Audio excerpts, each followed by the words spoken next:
Eu comecei a tocar choro com 13, 14 anos. Minha primeira vez que eu toquei em público foi choro, assim, quando eu estava começando a tocar. E tive a sorte de conhecer o Copinha, né, que foi um grande mestre que me passou muita coisa de perto, assim, né. Eu tinha contato com ele, assim, uma vez por semana, uma vez por mês, assim, acompanhei ele até o final da vida dele. E, além disso, eu ouvi muito também Pixinguinha, eu ouvi muito Jacó, os músicos de sopro, eu ouvi muito Zé Bodega, Paulo Moura, Cachimbinho. Então, quer dizer, acho que a minha música, o meu jeito de tocar, a base dele é desse sopro mesmo que vem do choro, sopro brasileiro.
Eu estudava num colégio público e ali tinha aula de música e quem quisesse podia fazer aula de flauta doce. Eu comecei a tocar flauta doce.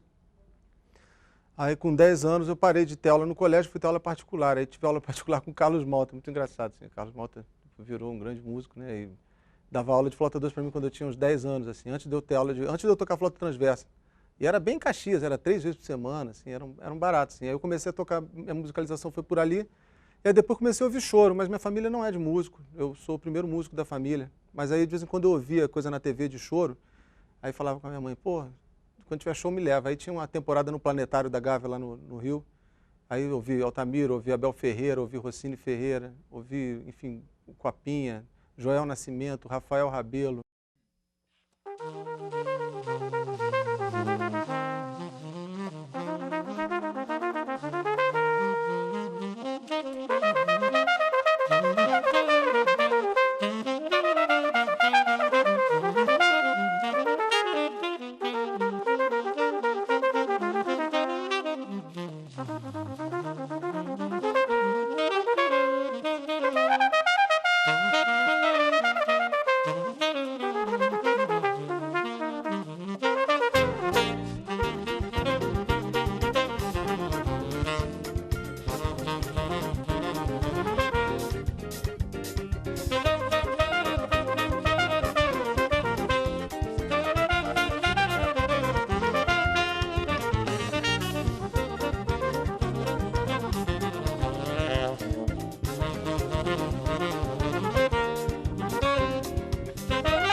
quando eu passei a tocar saxofone, eu vim a tocar em grupo orquestra de big band, grupos de baile, que aí você começa a tocar outros estilos, né? E eu, quer dizer, eu não tenho muito essa parada assim de, gosta de choro, então não gosta disso, gosta daquilo, então não gosta de samba, assim. Eu realmente, as músicas que eu toco, eu gosto muito do estilo, assim, eu ouço, mergulho nela, elas falam dentro da minha alma. Então, eu acho que eu fui misturando isso naturalmente. O jeito que eu toco é um pouco dessas influências desses mestres antigos aqui, do Pixinguinha, Benedito Lacerda, Altamiro Carrilho, Copinha.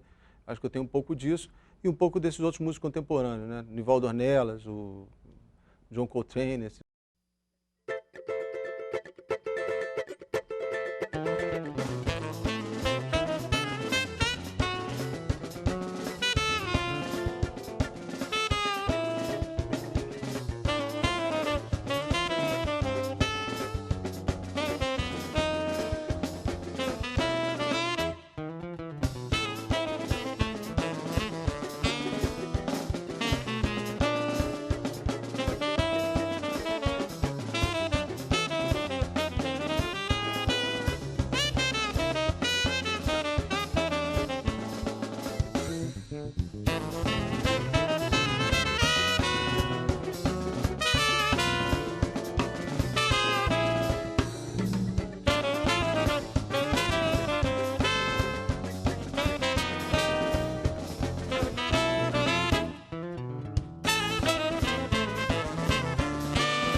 Acho importante o músico, quando vai fazer uma mistura, saber o que está misturando, né? Porque é importante para que o resultado saia. Às vezes você misturando duas coisas que talvez a princípio não tenham muito a ver, né? Mas se você conhecer bem as partes, você dá um jeitinho, você como artista, você pode dar um resultado legal. Então eu acho bacana essa música, assim, porque ela é uma música assim, bem castiça, assim, que eu tenho, essa valsa íntima. É uma música que remete a Pixinguinha, remete a Copinha. É um negócio que está dentro de mim também, eu tenho conhecimento da obra deles.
Ah, eu adoro compor. Eu acho que a coisa que eu mais curto fazer é a composição. Depende um pouco da inspiração, né? Eu acredito nisso, realmente, assim. Tem um bocado de esforço, tem um pouco de técnica. Você, por exemplo, você compõe um choro, ele tem a forma do choro. Quer dizer, você compõe dentro de regras, né? Alguns estilos, né? Compor em cima de estilo é compor um pouco em cima de regras harmônicas, regras de quadratura, regras enfim, que compõem a estética daqueles estilos. Mas eu acho que tem um perfume, uma coisa que é inspiração. Tem uma coisa assim que um dia vem uma melodia, vem uma levada, vem um negócio assim, e aquilo lá é o que me faz fazer a música.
Eu gosto muito de tocar para dançar, mas eu procuro tocar bem para dançar. E aquela pessoa que esteja dançando, assim, se num segundo ela fala, pô, tá bonito esse som, tá bonito essa frase. Isso é o jeito que a gente vai pegando eles, porque se o músico fica muito, eu acho, hoje em dia está tão distante, se você ficar nessa de tocar, tocar, tocar. O público às vezes não está esperando aquilo, você vai criando um distanciamento que daqui a pouco você já não tem mais atenção, você perde o link, né? Então essa história do Calango é engraçada. A música é uma música mais, talvez a música mais difícil que eu tenha composto, a música mais estranha, a música que mais pega.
gostaria de mencionar os saxofonistas que não me deram aula, como é que se diz?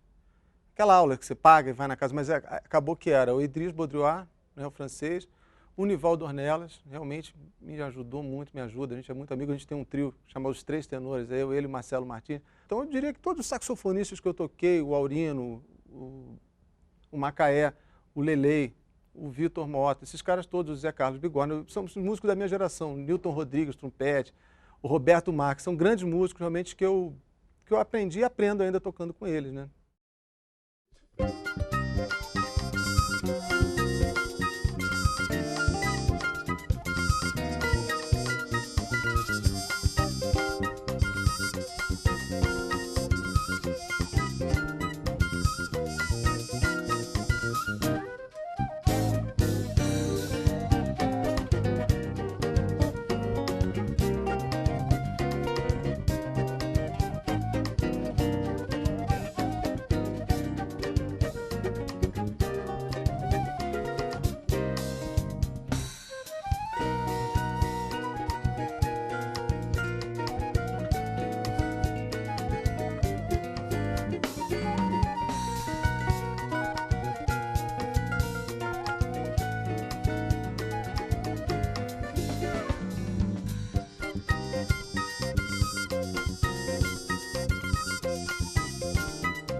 Pagode Jazz Sardinhas Clube. É um grupo com o Rodrigo Lessa, que é um parceiro meu de composição, de tocar. O Rodrigo, a gente resolveu fazer esse grupo, que é um grupo justamente para fazer essas misturas, né? Das coisas que a gente gostava e a gente não conseguia. Esse grupo é um grupo interessante, que tem trombone, assim, que o Roberto Marques toca jazz bem, toca gafieira super bem. Tem o Esguleba, que é um super percussionista, que domina realmente a parada de samba, né? O Xande Figueiredo, que toca bateria pra caramba, de tudo, jazz, samba também. O Edson Menezes, que é um baixista mais de funk. O Bernardo Bozizzo, que é um guitarrista de jazz mesmo, jazz e música pop, assim. E eu e o Rodrigo, que viemos do choro e fomos misturando as coisas pelo caminho. Então o pagode jazz é essa coisa meio... faz esse som inusitado de fazer as misturas. Lá, realmente as misturas lá são picantes mesmo, muito mais do que as do meu trabalho, eu como o Eduardo Neves, esse trabalho que eu fiz da Gafieira de Bolso. O pagode é realmente a mistura pesada e é muito legal. A gente faz música árabe, faz funk, faz choro, obviamente, faz samba. Basicamente samba, choro e funk, tudo misturado, assim, mas o resultado é muito interessante, assim. A gente já está junto há 10 anos, já fizemos viagem para o exterior, fomos para a França 2 vezes, ganhamos prêmio com o CD do Pagode Jazz, o segundo deu prêmio de melhor grupo instrumental.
Esse disco, A Gafieira de Bolso, foi gravado com o pessoal que eu vinha tocando já há 2 anos lá na Lapa, nas casas noturnas lá do Rio, que a gente tocava semanalmente.